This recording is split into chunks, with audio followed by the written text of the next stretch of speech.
बहुत समय पहले की बात है। मगध राज्य में एक छोटा सा गांव था। नाम था उज्जयिनीपुर। ये गांव बाहर से शांत दिखता था, लेकिन भीतर से भय, लोभ और असंतोष से भरा हुआ था। लोग एक दूसरे से ईर्ष्या करते थे, छोटी छोटी बातों पर झगड़े होते थे और हर कोई केवल अपने लाभ के बारे में सोचता था। उसी गांव में दीपक नाम का एक युवक रहता था। गांव तो दीपक था, पर उसका जीवन अंधकार से भरा था। उसके पिता साहूकार थे, जिन्होंने धन कमाने के चक्कर में न जाने कितनों का शोषण किया था। पिता की मृत्यु के बाद दीपक को अपार धन मिला, लेकिन मन को शांति नहीं मिली। उसे लगता था कि लोग उससे प्रेम नहीं बल्कि उसके धन से डरते हैं। एक दिन गांव में ये समाचार फैला कि भगवान बुद्ध अपने शिष्यों के साथ उसी मार्ग से गुजरने वाले हैं। बहुत से लोग दर्शन के लिए उमड़ पड़े, पर दीपक नहीं गया। उसने सोचा, सत्य महात्मा क्या सिखाएंगे, जीवन तो संघर्ष ही है। लेकिन उसी रात दीपक को नींद नहीं आई। मन में एक अजीब सी बेचैनी थी। अगली सुबह अनजाने ही बुद्ध की ओर चल पड़ा। बुद्ध पीपल के वृक्ष के नीचे बैठे थे। उसके चेहरे पर अद्भुत शांति थी। दीपक ने जाकर पूछा, भगवान, मेरे पास धन है, सम्मान है, फिर भी मन में अशांत क्यों है? बुद्ध ने उसकी ओर देखा, मुस्कुराए, पर कुछ बोले नहीं। दीपक को लगा कि शायद उससे ठीक से प्रश्न नहीं किया। उसने फिर पूछा, क्या धन शांति नहीं देता? बुद्ध ने पास पड़ी मिट्टी उठाई और अपने हाथ से धीरे धीरे गिराने लगे। फिर बोले, जब हाथ खुला रहता है तब मिट्टी गिर जाती है, जब हाथ बंद होता है तब दर्द होता है। दीपक कुछ समझा, कुछ नहीं। बुद्ध ने कहा, जो पकड़ता है वही पीड़ा पाता है। कुछ दिन बाद दीपक बुद्ध के संग में रहने लगा, लेकिन उसका अहंकार नहीं गया।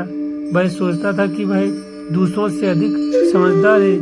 एक दिन बुद्ध ने सभी भिक्षुओं से कहा, आज जो भी भिक्षा मिलेगी उसे सबके साथ बांटना होगा। दीपक को गांव के सबसे अच्छे घर से स्वादिष्ट भोजन मिला। उसका मन हुआ कि वह चुपचाप खा ले, लेकिन बुद्ध की आज्ञा याद आ गई। भारी मन से उसने भोजन बांट दिया। रात को वह बुद्ध के पास गया और बोला, मैंने सब बांट दिया, पर मन दुखी है। बुद्ध ने पूछा, तुमने भोजन बांटा या अधिकार? दीपक चुप रहा। बुद्ध बोले, जो बांटा जाता है वही मुक्त करता है।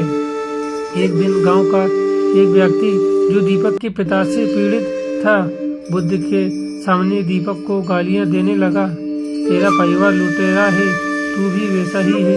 दीपक का चेहरा लाल हो गया। वह कुछ कहने ही वाला था कि बुद्ध ने हाथ उठाकर उसे रोक दिया। बुद्ध ने उस व्यक्ति से कहा, यदि कोई आग लेकर तुम्हारे घर आए और तुम दरवाजा न खोलो तो क्या होगा? वह बोला, आग बाहर ही बुझ जाएगी। बुद्ध ने दीपक की ओर देखा, क्रोध भी आग है, इसी भीतर मत आने दो। उस दिन पहली बार दीपक ने अपमान को मौन से स्वीकार किया। उसे अजीब सी हल्कापन महसूस हुआ।